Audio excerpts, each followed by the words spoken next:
Gumamelicious sterilizatious. Ha?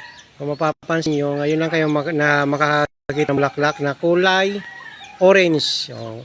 First time ko talaga makakita ng bulaklak na kulay orange. Hindi pa ako nakakita ng gumamilang kulay orange. Oh.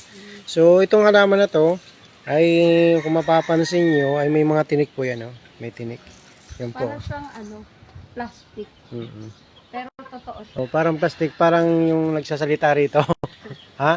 Parang yung nagsasalita rito, plastic. Ha? So, pwede nyo itong ibigay sa mga taong plastic at tupperware. Okay? Kasi ang plastic talaga, kung makikita nyo. Ang ganda-ganda niya. So, madali lang yung yanim. Kukuha lang kayo dito ng